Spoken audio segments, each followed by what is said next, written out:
নির্বাচনে ভাগ বাটোয়ারা আসন ভাগাভাগিতে আগ্রহী নয় এনসিপি। সে রাজনীতিকে নস্যাৎ করে চ্যালেঞ্জ করে উত্থান হয়েছে দলটির, বলেছেন আহ্বায়ক নাহিদ ইসলাম। সোমবার রাতে বরিশালের চরমোনাই মাদ্রাসা দরবারে ইসলামী আন্দোলন বাংলাদেশের সিনিয়র নায়েবে আমির মুফতি সৈয়দ মোহাম্মদ ফায়জুল করিমের সাথে বৈঠক করেছেন এনসিপির আহ্বায়ক নাহিদ ইসলাম। জানান, দলের পক্ষ থেকে শুভেচ্ছা বিনিময় করতেই চরমোনাইয়ের দরবারে গেছেন তিনি। এ সময় ইসলামী আন্দোলন বাংলাদেশের সিনিয়র নায়েবে আমির মুফতি সৈয়দ মোহাম্মদ ফায়জুল করিম বলেন, জুলাই আন্দোলনে তারা সামনের কাতারেই ছিলেন। এনসিপি এবং তাদের বক্তব্য বেশ কাছাকাছি। দু দলই বৈষম্য দূর করতে চায়, দেশ থেকে অত্যাচার অবিচার উৎখাত করতে চায়, দেশ গড়ার জন্য যা কিছু প্রয়োজন সব একসাথে করার আশাবাদ তার। পরে নাহিদ ইসলাম মরহুম পীর মাওলানা সৈয়দ মোহাম্মদ ফজলুল করিম ও দাদা হুজুর মাওলানা সৈয়দ ইসাকের কবর জিয়ারত এবং মাদ্রাসা পরিদর্শন করেন। এ সময় তার সঙ্গে ছিলেন দলের উত্তরাঞ্চলের প্রধান সংগঠক সার্জিস আলম। এর আগে পটুয়াখালীতে শহরের সার্কিট হাউস চত্বর থেকে বর্ণাঢ্য পদযাত্রা বের করে এনসিপি।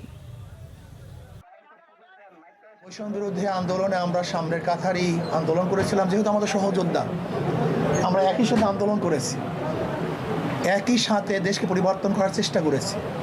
আল্লাহ পাকের শুকর, সেই যোদ্ধারা এখানে আসছেন।